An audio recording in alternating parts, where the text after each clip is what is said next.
उपमुख्यमंत्री एकनाथ शिंदेंनी उद्धव ठाकरेंचा उल्लेख mister bin असा केलाय. सर्वसामान्यांना कचरा समजणाऱ्या उद्धव ठाकरेंना कचऱ्यातून निर्माण झालेल्या ऊर्जेचा शॉक बसला असं म्हणतात शिंदे.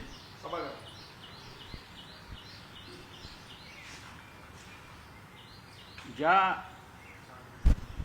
कचऱ्यातून स्वतः एकनाथ शिंदेना सुद्धा निर्माण केलेलं आहे, तर एकनाथ शिंदे कोण होते किंवा आम्ही सगळे कोण होतो? शिवसेना या 4 अक्षरामुळे आम्ही सगळे निर्माण झाले. आणि विशेषतः एकनाथ शिंदे हे तर उद्धव ठाकरे यांचंच प्रोडक्शन आहे. आम्ही सगळे माननीय बाळासाहेब ठाकरे हिंदुहृदय सम्राट यांनी घडवलेले लोक आहोत. एकनाथ शिंदे यांच्यासारख्या लोकांना जे काही मिळालं आयुष्यात ते माननीय उद्धव ठाकरे पक्षप्रमुख झाल्यावर मिळालेलं आहे.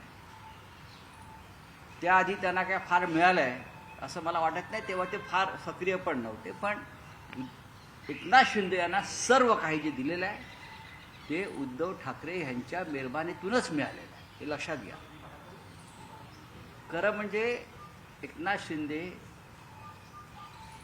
यांच्या जीवनामध्ये कृतज्ञता हा शब्द असेल तर त्यांनी कृतज्ञ असायला पाहिजे. उद्धव ठाकरेंचं कृतज्ञता. ठीक आहे, तुम्ही सोडून गेला, तुमचे मतभेद झालेले आहेत, आम्ही तुमच्यावर टीका करतो, तुम्ही आमच्यावर करता. पण ज्या प्रकारची भाषा तुम्ही उद्धव ठाकरे यांच्याविषयी वापरताय, स्वतःचं त्यांनी आत्मपरीक्षण केलं पाहिजे. ज्या दिवशी मोदी आणि शहांचं छत्र तुमच्यावर नसेल, ज्या दिवशी मोदी आणि शहांचं छत्र उडालेलं असेल, छप्पर उडालेला असेल, तेव्हा तुम्ही कुठे असाल? हा विचार त्यांनी आणि त्यांच्या लोकांनी केदारनाथच्या गुहेत किंवा गुवाहाटीच्या कामाख्या मंदिराच्या गाभाऱ्यात जाऊन बसून करायला. मी या मताचा आहे की आज एकनाथ शिंदे यांची जी काय स्वतःचं वजन जे दाखवत आहेत आर्थिक सत्तेचं, त्याचं मूळ उद्धव ठाकरे यांनी दिलेल्या ऊर्जेमध्ये आहे ना. उद्धव ठाकरे तुम्हाला ऊर्जा दिली नसती. ते जे म्हणतात ना ऊर्जा, कचऱ्यातून ऊर्जा, त्या कचऱ्यातली ऊर्जा सगळ्यात जास्त उद्धव ठाकरे साहेबांनी तुम्हालाच दिलेली आहे. आणि ही अशी ऊर्जा त्यांना देऊ नका, हा माणूस घात करेल, हे सांगणारे लोक आज त्यांच्याच अवतीभोवती आहेत. ठाण्यातले हे ठाण्यातले जे खासदार आमदार आसपासचे आहेत ना,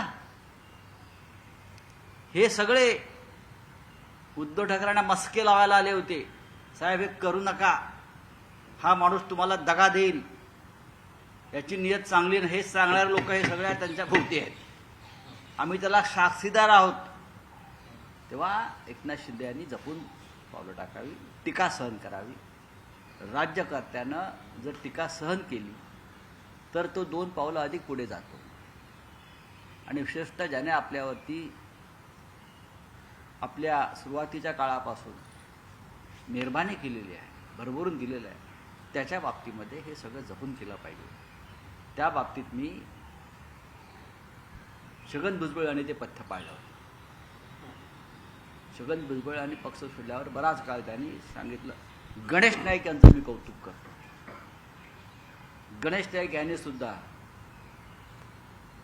शिवसेना आणि माननीय बाळासाहेब ठाकरे उद्धव ठाकरे यांच्यावरती पक्ष सोडल्यावरती काहीच टिप्पणी केली नाही. याचं कारण ते कृतज्ञ होते. बरेच लोक कृतज्ञता ही पाळतात की मला या पक्षाने भरभरून दिलं. असे खूप लोक मी पाहिले या शिवसेनेत नाहीत पण बाहेर गेले आणि त्याने ठाकरे कुटुंबांना आतापर्यंत जे दिलं त्यांनी तुम्हाला दिलं म्हणून तुमच्याच किंमत वाढली ना. नाही तर तुम्हाला मोदी शहा काय विचारू, दारात उभं करणार नाही हो. मोदी शहा आणि फडणवीस तुम्हाला दारात उभं करणार नाही.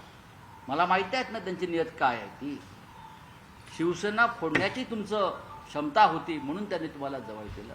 तुमच्यामध्ये फार मोठं कर्तबगारी कर, तुम्ही महाराष्ट्रासाठी देशासाठी फार मोठं सामाजिक राष्ट्रीय कार्य केलं म्हणून तुम्हाला त्यांनी आश्रय दिला नाही. तुम्ही त्यांचे आश्रित आहात. ते तुम्ही शिवसेना पैशाच्या ताकदीवर फोडू शकल्यामुळे.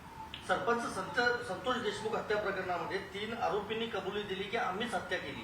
वाल्मिक कराडाच्या सांगण्यावरती हत्या करण्यात आली असं देखील त्यांनी कबुली जबाबात म्हटल्याचं सांगण्यात येतं. आणि हे सत्यच आहे ना. आणि ह्या आरोपीच्या आकाला वाचवण्याचा प्रयत्न या राज्याचे गृहमंत्री काही काळ करत होते. जसं आज ते सातारच्या एका आकाला वाचवतायत किंवा अन्य काही लोकांना वाचवतायत. कुणाल कामराच्या स्टुडिओवर हॅबिटेटवर ज्यांनी हल्ला केला आणि जे कुणाल कामराला ठार मारण्याच्या धमक्या देत आहेत त्यांनाही वाचवलं जात आहे. महाराष्ट्रामध्ये कायदा सुव्यवस्था याची अवस्था अत्यंत दारुण झालेली आहे. त्याचं कारण गृहमंत्री हताश, हतबल आणि गोंधळलेले आहेत. सर, मनोहर भिडे आहेत ते म्हणाले की छत्रपती संभाजीराजे छत्रपती यांनी जी काल दिल्लीत पत्रकार परिषद घेतली त्यांची भूमिका चुकली आहे आणि वाघ्या कुत्राचे पुरावे आहेत असा त्या मनोहर भिडेंनी दावा केलेला आहे. आता मनोहर भिडे आणि छत्रपती संभाजी यांनी एकत्र बसून तो मामला पुढे न्यावा. महाराष्ट्राला त्यात ओढू नये. महाराष्ट्राला त्यात ओढू नये. छत्रपती शिवाजी महाराज ह्यांच्याबरोबरचे सगळेच जे मावळे होते, प्राणी होते, पक्षी होते, ते सगळे निष्ठावान म्हणून गणले जातात.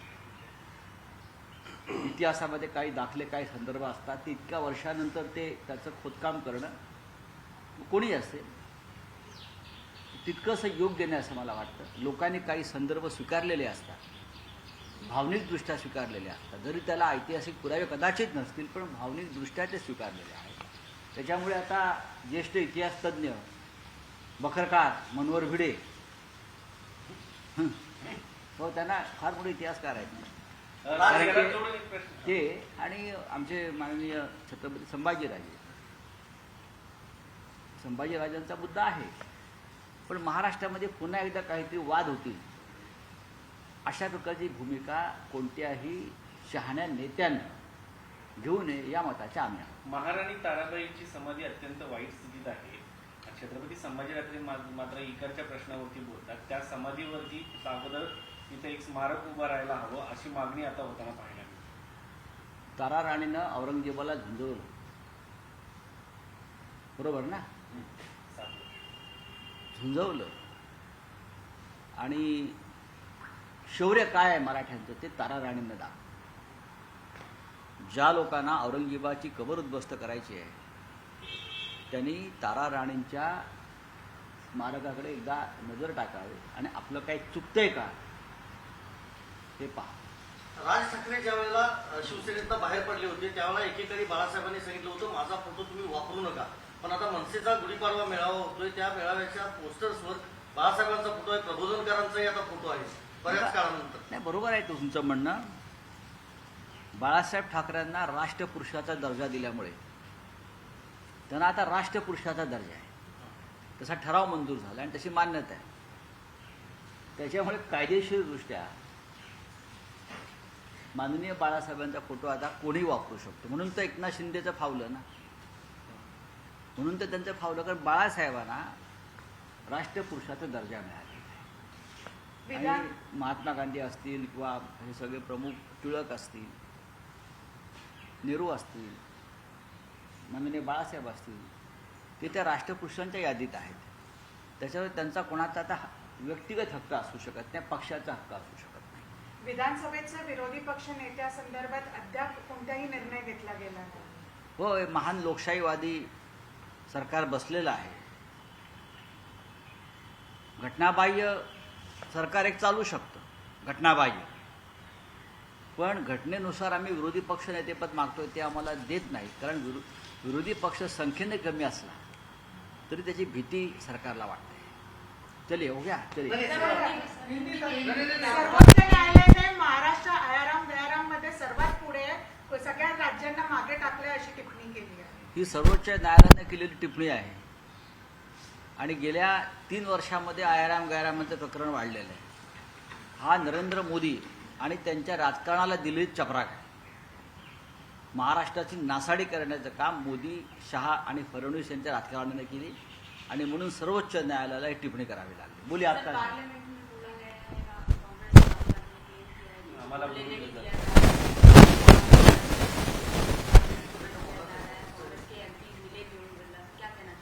राहुल लीडर ऑफ अपोजिशन है, नेता प्रतिपक्ष लोकसभा में। अगर राहुल गांधी जी विपक्ष के नेता ये बात बार बार बोल रहे हैं कि हमें बोलने नहीं दिया जाता, हमारा आवाज़ दबाया जाता है, तो लोकतंत्र में लीडर ऑफ अपोजिशन की बात गंभीरता से लेनी चाहिए। चाहे राज्यसभा हो चाहे लोकसभा हो, वहाँ के जो ऊपर बैठने वाले चेयर पर जो प्रमुख नेता है वो सत्ताधारी पार्टी के प्रवक्ता के रूप में ज़्यादा काम करते हैं। ये होना नहीं चाहिए। अगर विपक्ष की आवाज़ ही नहीं होगी किसी सदन में तो लोकतंत्र नहीं बचेगा, लोकतंत्र की आवाज़ भी नहीं बचेगी। ये सबको समझना चाहिए। और आप लोग लोकतंत्र के चौकीदार हो, चाहे लोकसभा के प्रमुख या राज्यसभा के प्रमुख। तो राहुल गांधी जी की बात से हम सहमत हैं। कुणाल कामराला परदेशातनं फंडिंग झालं असा आरोप राहुल कनालनं केला. बघा, मला कोणाच्या फालतू प्रश्नांना उत्तर देण्यासाठी मी इथे बसलेलो नाही, अजिबात नाही.